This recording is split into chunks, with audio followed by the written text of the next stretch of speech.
Bismillah, Assalamualaikum Bunda. Ketemu lagi bersama saya Debbie di channel YouTube-nya Baju Yuli Syari Sejak Dini.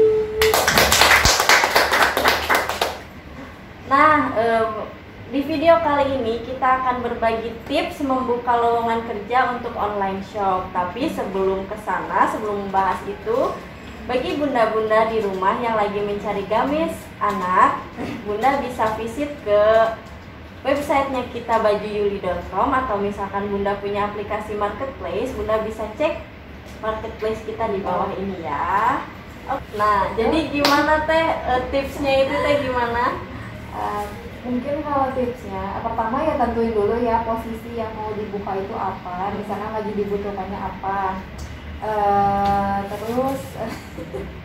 Terus setelah itu ya kita cari platform yang kira-kira tepat nih, misalkan admin. Nah kalau admin kan lebih ke umum ya, maksudnya banyak, mau di Facebook, mau kita pasangkan di Instagram atau di Jobstreet dan lain-lain, itu kan pasti ada aja pasti yang nyari lowongan admin. Nah kalau misalkan dulu mungkin kan ada yang masang di koran dan lain-lain, jadi itu ya platform yang tepat itu penting. Misalkan kita cari konten creator atau fotografer, nah pasti kan banyaknya lebih ke Instagram, jarang-jarang, atau yang modern-modern lah, jarang pasti yang nyari di koran atau nyari di OLX sih ada tapi jarang lah ya. Jadi lebih pilih itu yang misalkan posisinya apa, cari platform yang tepat. Terus kita juga bikin iklan yang menarik, kita bikin materi iklan yang menarik si pelamar gitu. Kita harus cantumin info yang jelas, posisinya apa, terus yang dibutuhin itu kualifikasinya apa aja. Terus misalkan kalau mau lebih menarik, misalnya kita cantumkan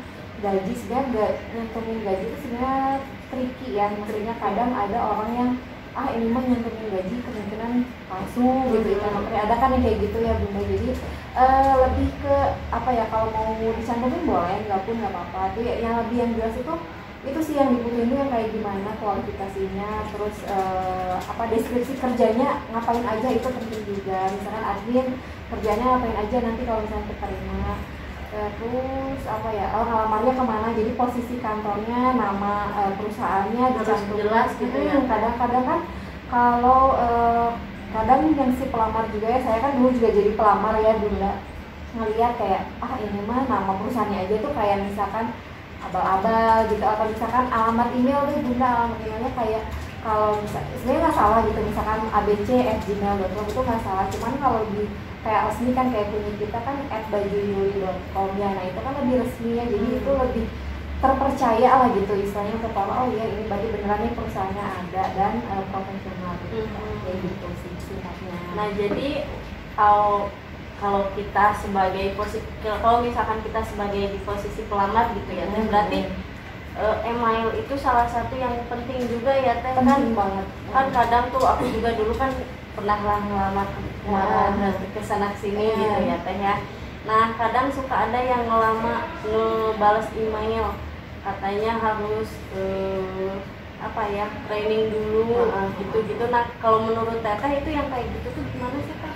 Sebenarnya kalau mungkin konfirmasi ya biasanya kan dilihat dulu sih email yang ngirim ke kita tuh sama nggak sama yang email yang dia cantumin di iklan loker, kalau ada. Nah kalau enggak, biasanya dilihat aja sih, kalau misalkan kayak ini kesannya kayak email pribadi, bukan nama email kantor ya, bisa aja kan ppabc@gmail.com, itu agak mending lah. Kalau misalkan ini nama pribadi atau namanya yang aneh lah, nah itu kita juga patut curiga ya, takutnya memang itu penipuan gitu kan. Suka ada yang loker-loker yang minta kita untuk bayar sejumlah uang, atau banyak atau enggak banyak juga kalau online shop tuh kayaknya jarang, banyak itu kayak yang nipu ya. Ini untuk pelamar ya, saya ngasih tips aja.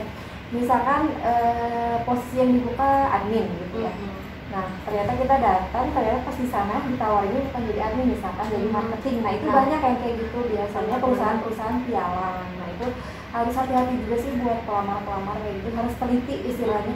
Jangan malas cari info. Nah iya betul, malas cari info, jadi harus hati-hati. Nah kalau misalkan banyak tuh dari perusahaan besar, misalkan Angkasa Pura atau Mitsubishi gitu kan teh, kalau yang asli kan kebanyakan biasanya ngelamar tuh lewat website resminya dia ya, tapi kan kadang suka ada pihak ketiga yang menyalahgunakan terus ngirim email atas nama mereka ya teh ya. Nah bagi kalian yang dapat email yang kayak gitu harus hati-hati. Kalau perusahaan besar pasti nggak mungkin ngirim email gitu sih, biasanya pasti lewat website resmi gitu pasti gitu ya. Dan ya harus email kita juga harus terdaftar di websitenya itu ya teh ya. Jangan tergiur lah, jangan tergiur misalnya aduh ini BUMN ternyata itu penipuan, harus hati-hati. Nah terus teh hal-hal yang harus diperhatikan pelamar agar dia tuh bisa lolos kualifikasi pas ngelamar kerjaan lewat email tuh apa sih teh? Kalau misalkan bagi Yuli nih ya, misalkan nyari admin lagi ya, misalkan nyari admin, pasti kita sesuaiin sama yang kita cari. Misalkan harus bisa komputer, ngerti marketplace ya, kalau online shop tuh pasti kan harus ngerti marketplace, misalkan jadi admin, terus dia ngerti komputer, dan dia pasti harus bisa kerjasama sama tim. Nah kita kalau di Baju Yuli biasanya kita itu kan pasang iklan, terus kita suruh, terus mereka kirim lamaran lewat email. Nah dari email aja tuh udah di apa ya, diseleksi. Kadang pelamar juga nih kayak harus diperhatiin ya, kalau ada misalnya pelamar yang ngirim email asal-asalan itu udah pasti nggak akan saya pilih gitu, nggak akan dipilih. Karena misalkan cuma ngirim email, CV gitu, ngirim CV tanpa subjek, tanpa kata pengantar, itu kata pengantarnya itu dari surat lamaran misalkan kepada yang terhormat dan lain-lain. Walaupun soal mindset itu tuh penting loh, karena ya dilihat juga berarti ini orangnya, oh iya ini orangnya rapi, sopan. Kalau kayak cuma ngirim CV, nggak ada subjek, nggak ada kata pengantar, udah lewat gitu ya. Jangan kan kayak di online shop gitu ya, perusahaan yang besar itu udah pasti nggak akan dilirik deh gitu. Itu ya dari email aja udah kelihatan. Terus CV ya, pastinya CV juga penting ya, dilihat CV-nya rapi atau enggak, info yang disampaikan itu benar atau enggak. Terus ya baru kayak skillnya dia punya skill apa dan lain-lain. Kayak cuma nyantumin CV terus nggak ada foto, nggak ada info yang jelas, itu juga nggak akan dilirik. Lo misalkan kalau ada nih yang misalkan ngelamar jadi admin online shop, tapi dia tuh banyak sertifikat yang nggak berkaitan dengan admin online shop, itu gimana sih teh? Sebenarnya nggak apa-apa sih yang mau dicantumin, cuman ya sayang aja gitu karena nggak akan dilihat juga sih. Kecuali misalkan sertifikat dia pernah apa sih seminar marketplace kayak gitu, karena itu masih masuk ya. Kalau sampai nggak ada berhubungannya misalkan seminar apa ya teknik komputer dan lain-lain, itu kan ya maksudnya bagus ya buat si orang itu, pasti dia jadi bisa. Cuman nggak nyambung aja gitu, jadinya kan nggak akan dilihat juga sih sama dia. Jadi dipilih-pilih aja, oh ini kira-kira kalau admin, oh berarti marketplace saya penjoin itunya deh gitu. Nah itu ya harus diperhatikan lagi. Oke. Nah satu lagi nih teh, sebelum penutupan kita ya. Nah kan kalau misalkan setelah interview gitu ya teh, kadang ada yang ngabarin nanti ya 2 minggu ke depan dikabarin, misalkan 1 minggu depan, itu tuh gimana sih teh menurut ya, apa maksudnya gitu teh? Biasanya kalau pengalaman saya aja di Baju Yuli itu kan keputusannya bukan di HRD ya, pasti di owner gitu ya, owner Baju Yulinya, owner online shopnya. Jadi biasanya dari seleksi saya sampaikan dulu ke owner. Nah itu dari owner nanti dipilih mana yang masuk sama budayanya kita, sama kualifikasi yang kita cari. Nah itu baru dipilih-pilih, dan biasanya kita kasih itu ya. Kalau di Baju itu kebetulan kita kan pernah patok seminggu 2 minggu kayak gitu sih, karena takutnya jadi ngasih harapan palsu lah istilahnya, jadi harpos gitu bunda ya. Jadi paling kita nanti kalau misalnya masuk, nanti saya kabarin lagi, ditunggu aja paling kayak gitu. Enggak nyampe tunggu 2 minggu gitu ya. Tapi memang kalau misalnya setelah 2 minggu memang ditunggu nggak ada ya, berarti memang udah belum rezekinya gitu, atau memang belum cocok lah sama kita. Jadi biasanya gitu standarnya, misalkan saya nih pelamar, udah 2 minggu nggak ada kabar, oke berarti nggak masuk. Gitu aja sih. Jadi kita yang sadar diri lah, sadar diri lahnya ya kayak gitu. Jadi kalau dulu sih kayak gitu ditunggu kayak gitu, karena memang ada proses setelah itu ada proses seleksi lagi. Nah menurut teteh atau dari teteh gitu, tips untuk mereka di luar sana yang masih mencari pekerjaan harus gimana teh biar cepet-cepet dapat kerja? Oke, kayaknya tips untuk yang masih nyari pekerjaan atau yang baru lulus mungkin ya. Pertama itu sih yang tadi saya udah sebutin, jangan malas cari info.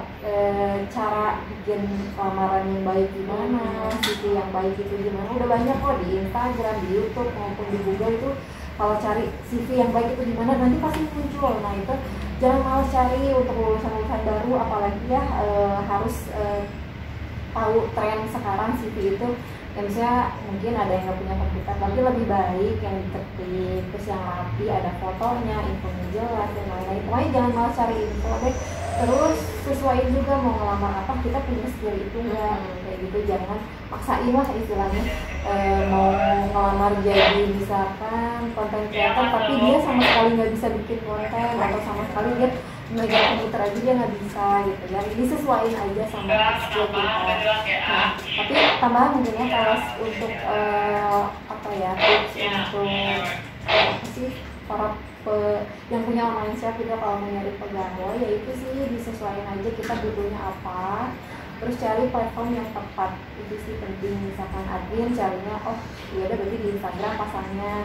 Terus kalau kita pilihnya cari yang lebih apa ya istilahnya, pelamar yang lebih ini yang lebih kualifikasinya tinggi, coba cari di Jobstreet kayak gitu.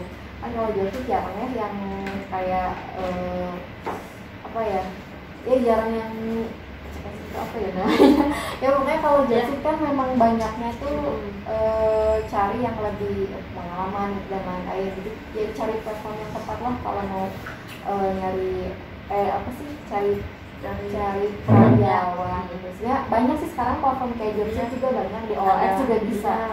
Terus ada Jobs ID, banyak lah pokoknya. Itu harus yang kita juga ya sebagai yang punya online shop jangan malas cari info juga sama cari buka lowongan di mana nih bagusnya enaknya gitu ya. Jadi banyak kok sekarang platform yang gratis maupun yang bayar.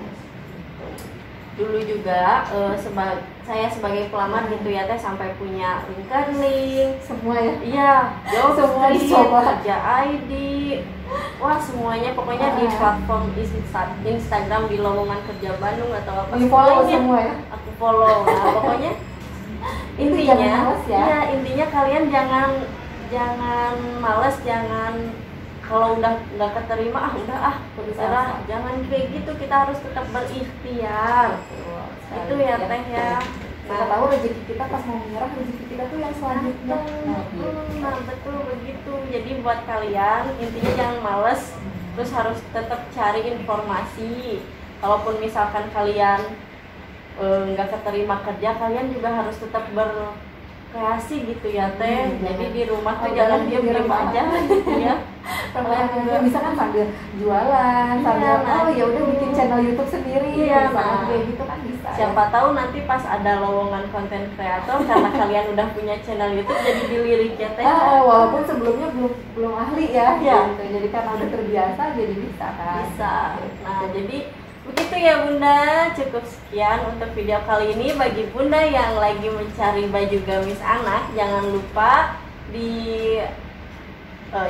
visit ke websitenya kita bajuyuli.com atau misalkan Bunda punya aplikasi marketplace, jangan lupa dilihat di bawah ini. Ada nama marketplace kita ya teh, cek aja ya.